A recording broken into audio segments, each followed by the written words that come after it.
Olá, empreendedores! Estamos começando mais um episódio do nosso podcast, o Podpost, resenha para empreendedores.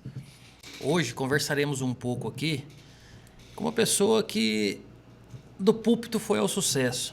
Ela é inspiração de vida para muita gente.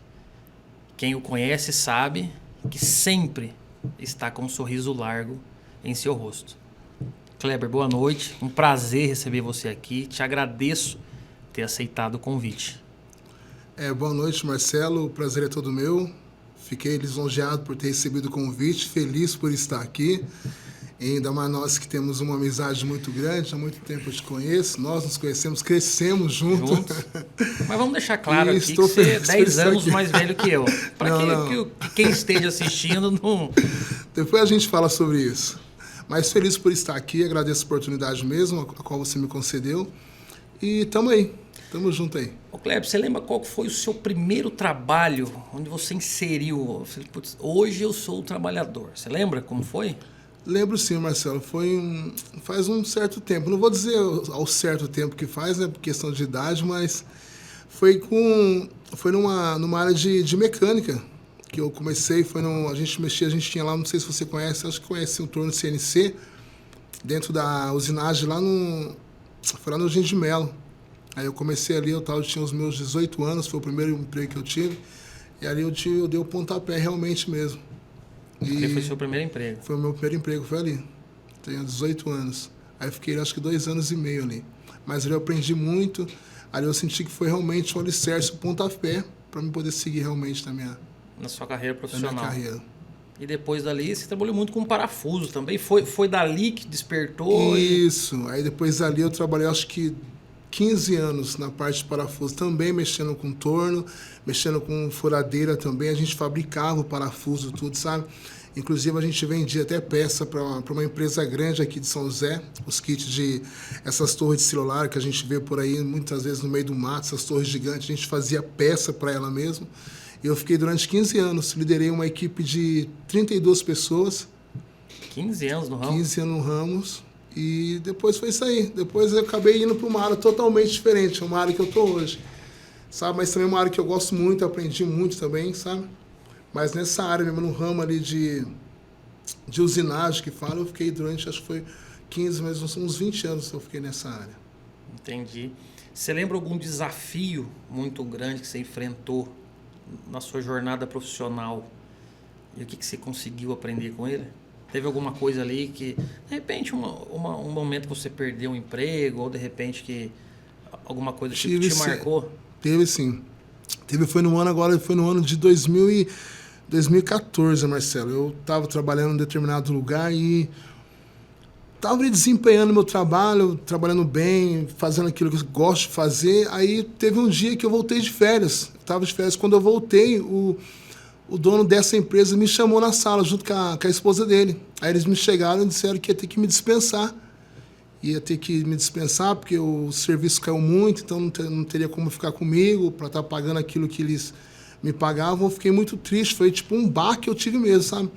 Inclusive, eu acho que por causa disso eu cheguei até a ter um começo de depressão, sabe? Eu fiquei ruim mesmo. Saí dali, no momento, acho que por eu ter engolido aquilo, não ter me falado nada, eu falei só tudo bem, fui embora, cheguei em casa, contei para minha esposa, mas acho que o fato de eu não ter questionado nada, ter segurado, guardado aquilo, rapaz, isso foi muito ruim para mim. E nessa época já tinha sua esposa? Já tinha minha esposa, minha filha, foi horrível. Era um arrimo de família? Nossa, o arrimo foi horrível, porque daí passou 3 meses, eu comecei a ter depressão, comecei a ficar desesperado, cheguei até a pensar em me matar, para você ter uma ideia, porque realmente foi uma coisa bem baqueadora mesmo.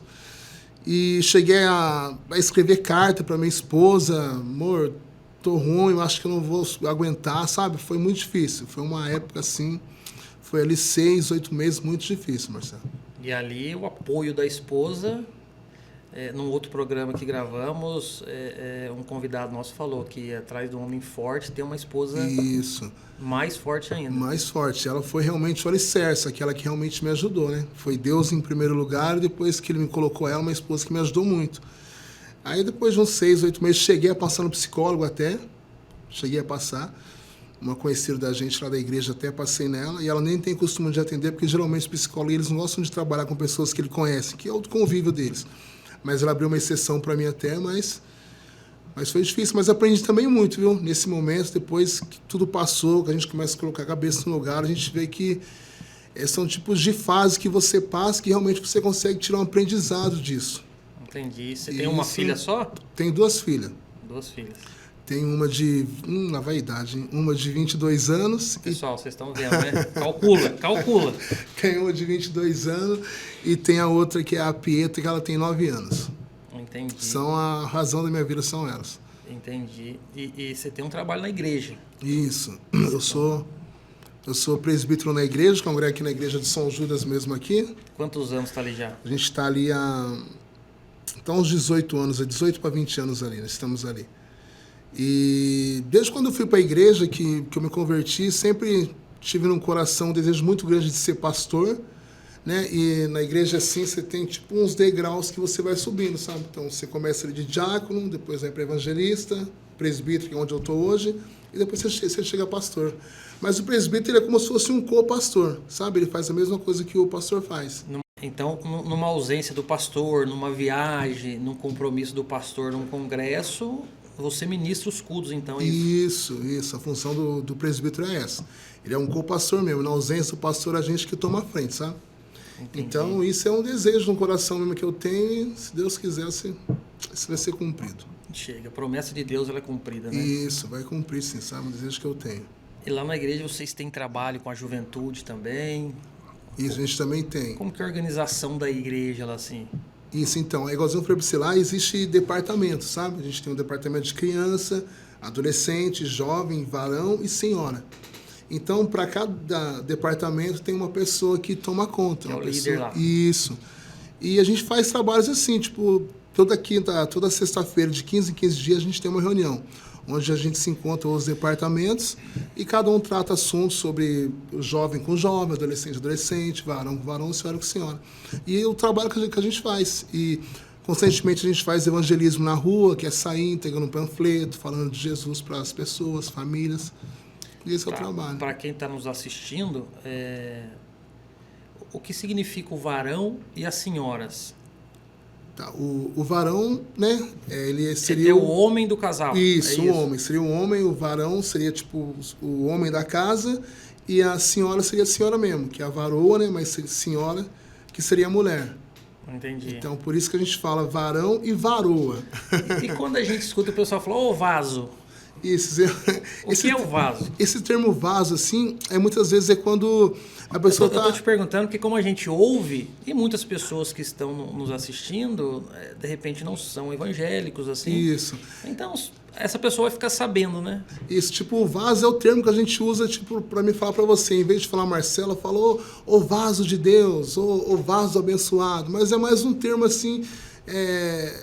um termo que a gente usa mesmo, né? É um termo, não é uma hierarquia da igreja. Não. É a questão do vaso, irmão. O vaso ali, o Marcelo, ele é um vaso usado por Deus. O Kleber, ele é um vaso usado por Deus.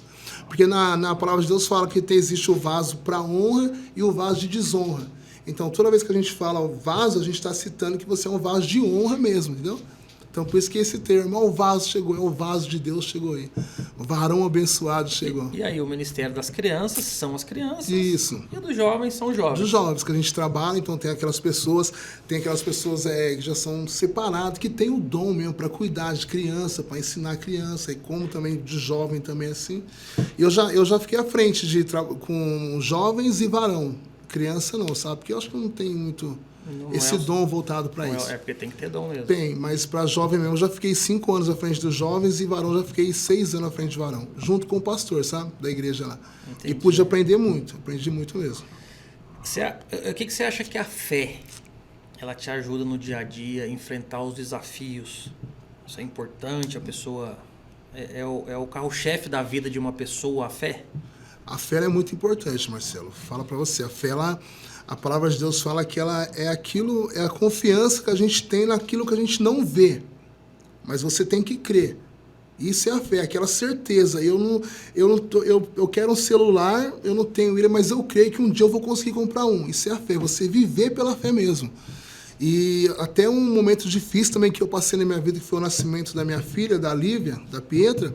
Ela nasceu de 5 meses. Quando ela nasceu, ela era uma menininha que cabia na palma da minha mão. Colocava assim ela. E a minha esposa, antes dela nascer, ela teve 2 abortos antes. Então, quando a Pietra nasceu, que ela passou por esse processo, ela teve o pré-eclâmpsia, a pressão dela foi para 25, eu falei, meu Deus, e agora? Aí a importância de você realmente ter Deus, você ter fé. É você realmente confiar, isso que é importante. Nos dias que a gente vive hoje é muito importante isso, você ter a confiança em Deus, você realmente ter fé daquilo que você quer ou pela luta que você está passando, que você vai conseguir, que você vai alcançar o seu objetivo. E naquele momento a Pietra ela ficou 45 dias numa incubadora. Então existia um processo de ter que ir para o pronto-socorro todo dia, de manhã, tarde, noite, eu com a minha esposa. Então gerava gasto, sabe? Então ali a gente viu pela fé mesmo. Foi uma fase que eu passei da minha vida, 45 dias que eu vivi pela fé mesmo, em relação à Pietra, porque ela realmente ficou ruim. Para os médicos falavam, ó, sua filha ela não vai ouvir, sua filha não vai andar, sua filha ela não vai enxergar, sua filha vai ter, sabe? E hoje, graças a Deus, ela está aí, tem 9 anos, ela é perfeita. Então a fé é baseada nisso, a fé realmente é você crer, você não está vendo algo, mas você crê que você vai conseguir. É igualzinho Deus, eu não estou vendo Deus, mas eu sinto Ele, eu sei que Ele está comigo. Então você tem essa fé, essa firme Deus, certeza. Ele é onipresente, né? Então... Isso, entendeu? Então você tem que crer isso. Entendi. Lá dentro da igreja, Cleber, o que você acha que são as maiores dificuldades lá? Você que já liderou o grupo dos varões, dos jovens, qual que é a maior dificuldade, assim? É o entrosamento? O que tem de dificuldade, assim, lá dentro, na liderança de uma igreja evangélica? Olha, eu falo para você, Marcelo, acho que é a gente lidar com o ser humano. Isso aí, independente se você está na igreja ou não, você está independente. O ser humano em si é muito difícil, é complicado. Porque são muitas cabeças pensando ao mesmo tempo, várias opiniões, sabe? Então, isso se torna difícil.